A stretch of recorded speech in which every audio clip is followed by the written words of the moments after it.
On today's Gangster Profile, the sixth family of the New York Mafia.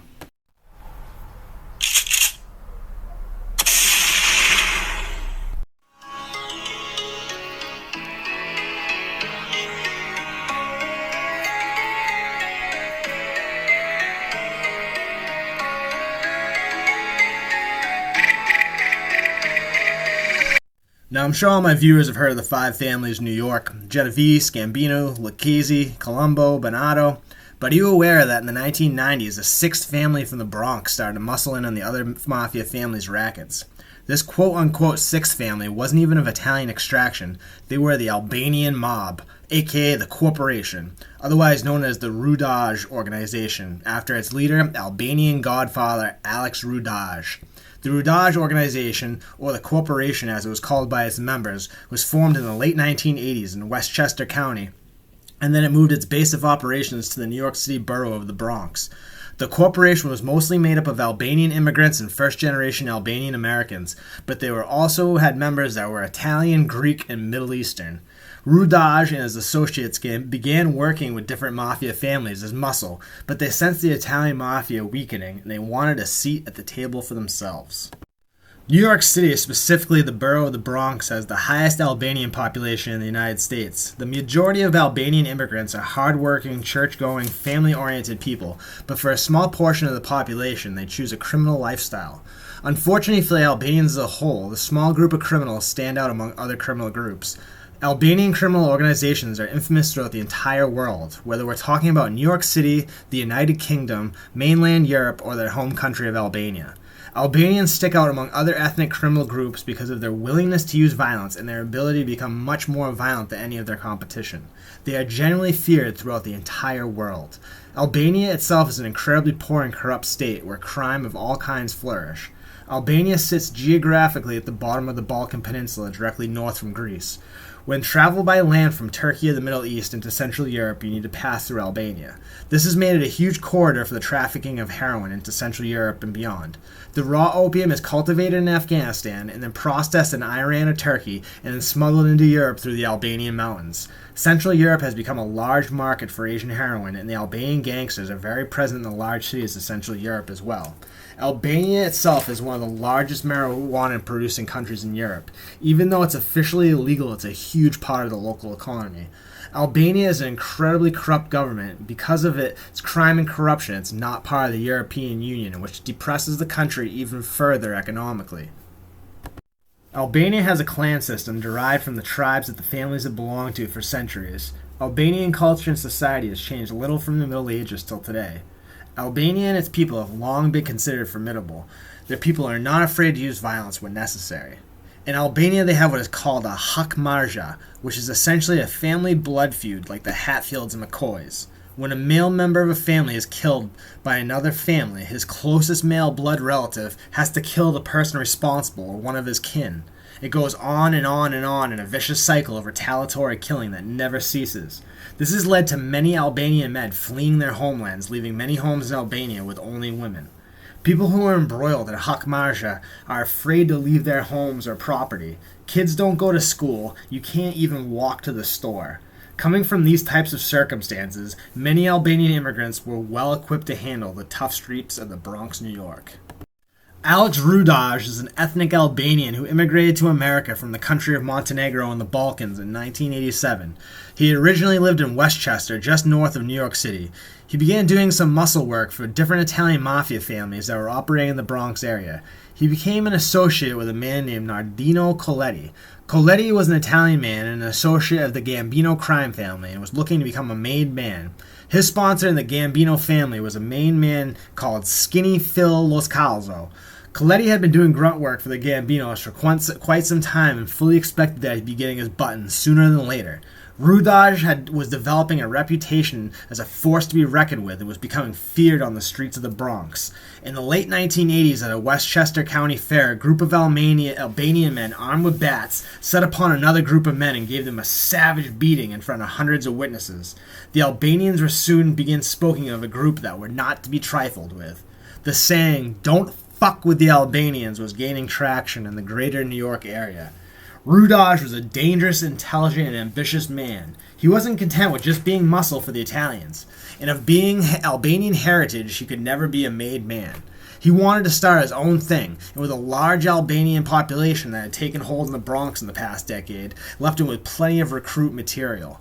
Nardino Coletti was done waiting for his turn to become a maiden member of the Gambinos and jumped ship, joining with Rudaj to start their own gang. In 1993, Rudaj started the Corporation. He and other tough-looking Albanian men wearing tracksuits started to muscle their way into the mafia-controlled rackets in the Morris Park and Arthur Avenue areas of the Bronx and also in parts of Westchester County. They began taking over illegal gambling and loan sharking rackets in the area. Rudaj and his fellow Albanians were fierce, and they were by no means afraid of the Italian Mafia. In 1996, he was beefing with the Bonanno family over turf, and after a high-speed car chase on a busy street in the Bronx in broad daylight, a car that contained Rudaj pulled alongside Bonanno soldier Guy Pedito, and Rudaj popped out of the sunroof and opened fire on the Bonanno soldier. He didn't kill his target, but the brazenness of the attack was enough to further his reputation. Feeling emboldened, Rudaj showed up to the famous Italian eatery in the old East Harlem Italian neighborhood called Reau's. He demanded to sit at John Gotti's old table. The infamous gangster John Gotti, who 10 years earlier was shipped off to federal prison, used to eat regularly at the restaurant and had his own special table reserved for him. Since Gotti had recently passed away while incarcerated, the owner thought this was disrespectful and he declined Rudaj. A few minutes later, Rudaj reappeared with about 20 large armed thugs, and the restaurant owner rethought his original position on the matter. Rudaj could sit there, and that was to be his table from here on out. In 2001, Rudaj pressed even further on the Mafia's interests, this time outside of his Bronx stronghold. In the Astoria section of Queens, there were and have been different Greek social clubs and underground gambling dens that would run all types of legal gambling enterprises. The Greeks were connected to the Lucchese crime family and kicked up a percentage to the Lucchese's to operate their business. With about a dozen armed men, Rudaj showed up to the Greek social club in Astoria, Queens called Soccer Fever and started to physically abuse the two Greek men that operated the establishment for the Lucchese's. Rudaj threatened to burn the building down and start maiming people indiscriminately. He informed them that the Lucchese's didn't control the rackets here anymore, and this was the corporation's turf now. Having had enough of Rudaj and the corporation, acting Gambino boss Arnold Squitieri contacted Rudaj and said it was time they had a sit-down. They decided to meet on neutral territory at a gas station off the New Jersey Turnpike. I don't think anyone was expecting this to be a civil meeting because both sides showed up heavily armed. The Albanians were greatly outnumbered by the Gambinos, about 20-6, but this mattered little to the Albanians. Squitieri informed the corporation that their fun was over and they could stop expanding now. Rudaj told Squitieri that wasn't going to happen. If anything, they were going to take it all. Of course, the Gambinos didn't appreciate this, and tensions mounted. Guns were pulled as the men stood across from one another. Squitieri reminded the Albanians that they were greatly outnumbered, to which one of Rudaj's men replied by pointing his shotgun at one of the gas pumps and threatened to blow them all to kingdom come. The Gambinos, although greatly outnumbering the Albanians, took the threat very seriously and backed off and got into their cars and left. This gave the Albanian corporation an even greater sense of respect and fear in the underworld. Once again, don't fuck with the Albanians. In 2003, Nardino Coletti and some of his underlings in the corporation were muscling in on legit business owners and trying to put their illegal gambling machines in different bars and strip clubs. If the owners rebuked, threats of physical violence were not taken lightly. One bar owner, Salvatore Massal, ran afoul of Coletti and was now being muscled completely out of his bar. After he refuses to hand over the keys to his bar at a meeting at a Mount Vernon cafe, he was beaten severely by corporation members and one of his ears was even sliced off. Fearing for his life and whatever else these dangerous gangsters could do to him, he went to the authorities. In October 2004, the FBI and U.S. Attorney of Manhattan unveiled a massive RICO indictment against Rudaj and the corporation. This was the first RICO racketeering case to ever be brought against Albanian organized crime in the United States. Not only did the corporation run illegal gambling and loan sharking in the Bronx and Westchester County and Queens, but it's alleged that Rudaj had connections to Albanian organized crime worldwide. He's alleged to have been involved in the transcontinental narcotics trade that runs through Albania, as well as the vast human trafficking network that funnels millions of young women from Russia and Asia into Central Europe and beyond to be sold as prostitutes. All the major members of the corporation were indicted and sentenced as part of this RICO case, with the leader of the Albanian Godfather, Alex Rudaj, receiving a 27-year sentence in federal prison. He was found not guilty for the attempted murder when he shot out of the sunroof at a Bonanno soldier. If he was convicted of that, it would have landed him a life sentence. Although the RICO case against the corporation was the first big headline against Albanian organized crime in America, it was only the beginning. Albanian gangsters all over the world have entrenched themselves as leading players in the underworld in the new millennium. With the weakening of the Italian Mafia in America through the 21st century, newer immigrant groups in America have filled the void. Law enforcement have noted that these newer criminal groups have watched the Italian Mafia in the past and have learned from their mistakes, and now they are much harder to infiltrate.